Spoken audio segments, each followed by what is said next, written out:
New research of 4,000 UK adults has revealed that a quarter of men, 25%, and 14% of women worry about going bald.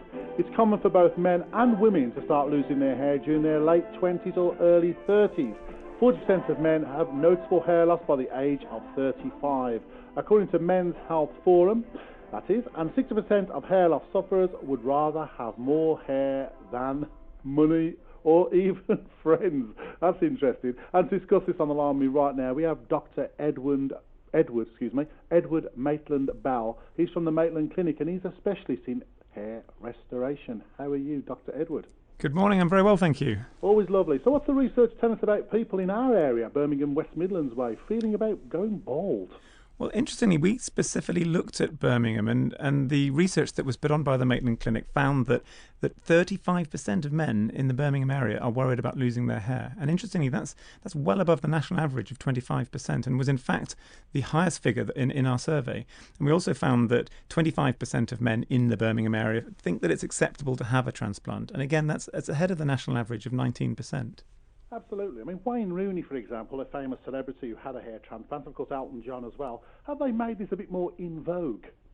Absolutely. It's really helpful for people to hear other stories. So to see it talked about on the news and the media is really helpful. It's important that people understand that it is achievable for them. It's not just for celebrities, of course, so it brings it to their attention, but they need to realise that it's such a realistic option now for so many people. Very much so. Sadly, I'm losing my hair around the temples, which is quite sad. Now, I understand that baldness can be hereditary. Is that the case, or are there other factors?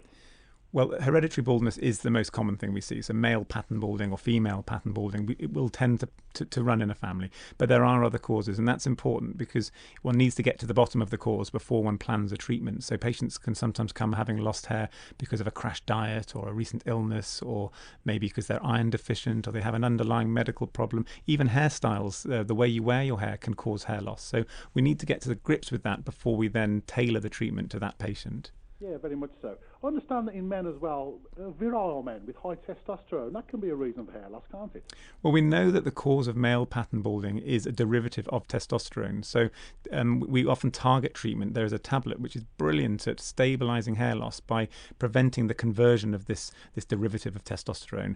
And that's often a key part of our treatment plan so that we can prevent ongoing loss. And that way we've created a stable platform on which to build with a hair transplant. Oh, well, I'm very, very curious. Very curious indeed. So what about women? Obviously, testosterone, possibly a factor in men, but what's women? Why do women lose their hair?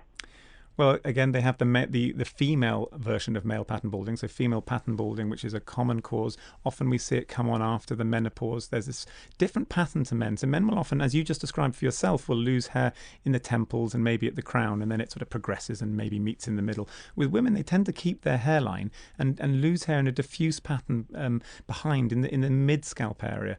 Yeah. And some women will, as I say, through certain hairstyles, cause traction on the hair, pulling, and that will cause loss in the frontal area, like in the temples, but it is a different pattern. The other reason being women can have problems after childbirth or with diets. So again, important to get to the bottom of it. Very much so. So psychologically, baldness can affect you, can't it? Oh, massively. So we see this every day. Patients come in and tell me how it affects how they feel at work, how they interact socially, and it's a real burden for some patients. And even interestingly, even patients who didn't realise it was affecting them will come in with their results a year later, and they'll tell me how they feel so different. It's changed them completely. They've got more confidence in the workplace. An actor saw me only last week and was telling me how his workload has increased tenfold since his transplant. So it can really affect the way people feel. Yes, Dr. Edward Maitland Ball, can I ask you a serious question? Is it expensive or is it getting cheaper?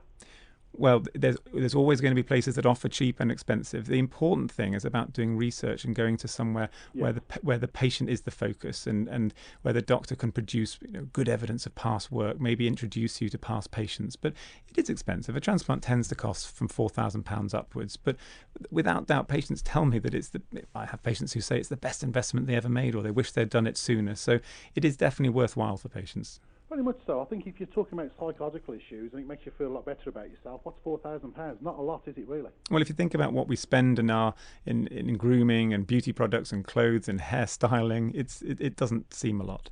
Well, if you're looking for a guinea pig on a freebie, I'm happy to go ahead with it, because I'm losing my hair, but I haven't got $4,000, but there you go. So what options are out there for people who are balding? So the main thing that we offer is hair transplantation, simply because it's a natural option. It gives patients their own hair back, where it'll grow normally, you can treat it normally, and just move on with their lives. Other patients come to us having tried other options like a wig, say, or cover-up products, or simply cutting their hair short, which is a great option to try before you try anything else.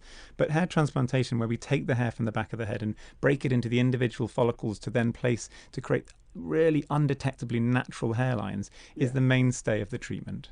It sounds quite long and laborious. I mean, you have to take each hair follicle out individually and replant it, don't you? That's right. So in the old days, it was taken in what they call plugs, and it was very unnatural. It just didn't look natural. The beauty of the modern techniques are we can handle each hair individually, and it's not just about one hair. You know, I go looking for the little fine single hairs, the slightly thicker single hairs, to create that gradient and the softness to the hairline. You really want it to be undetectable, but it is laborious. But patients enjoy it. I mean, it's a whole day of, they say, feeling pampered. They sit there not able to feel anything because it's all numbed. They're watching TV, maybe having a sleep, and at the end of the day, they've had a really nice day. Sounds good to me. Being pampered always sounds good to me. I agree. So how successful are hair transplants? Well, they can be extremely successful. The key is doing research. So we really, really stress the importance of patients researching, as I said earlier, meeting patients who've had a procedure with that particular doctor, being sure that that doctor is the one who's doing your surgery. I don't deal with salespeople, for example. I like to make sure I deal with my patients from the moment they inquire right throughout their aftercare period. They have personal contact with me, because I think it's really important. It's a huge decision that patients are making, and they need to know that the team that's looking after them really has their best interests in heart. Absolutely. You sound just the man for me. So where can listeners go for further information? Well, it's always good to search on the internet. There's loads out there on the internet. Our website has lots of educational content. So we're themaitlandclinic.com, MAITLAND.